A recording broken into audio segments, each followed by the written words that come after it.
So of course, a question you may get asked a lot is, why do you run? And of course, it's a valid question. Why should you run?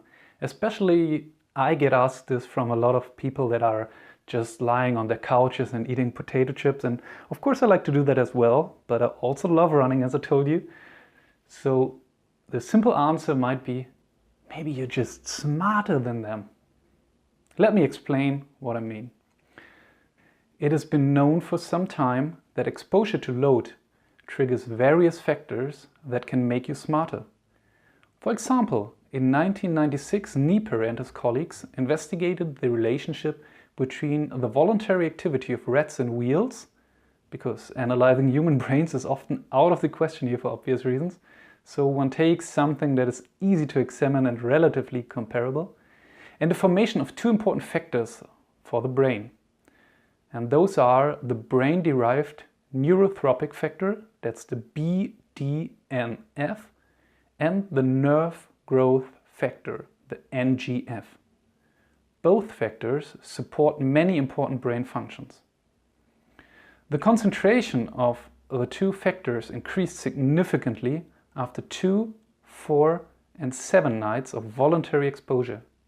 A first indication that people could also benefit from doing sports in general. So the question remains, which sport is best suited? So further studies on this topic followed, including one from 2016, which shows that a muscle secretion factor influences brain performance in rats, monkeys and humans. The factor under consideration here, CTSB, has an effect on the factor just discussed, the BDNF one, among other things. So this factor seems to be the link.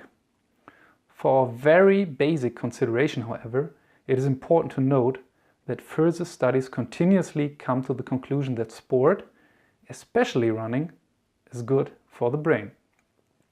So now I've said that especially running is good. Is that true then? So far my assumption was based on the simple fact that treadmills were used in the studies to provoke sporting activity.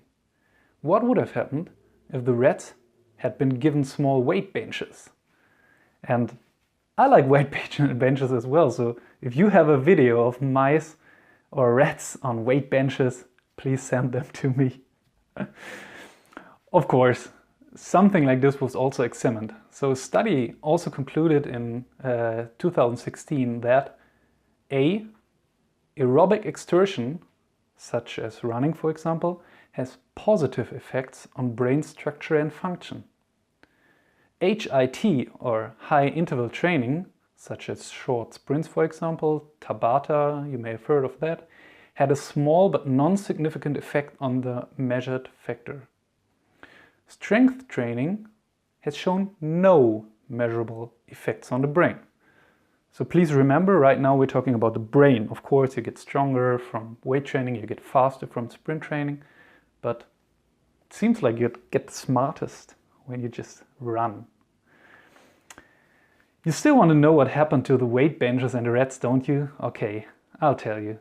The rats are given weights and have to climb up a vertical ladder. And no, unfortunately, I don't have any videos of that. But please send them to me if you have them.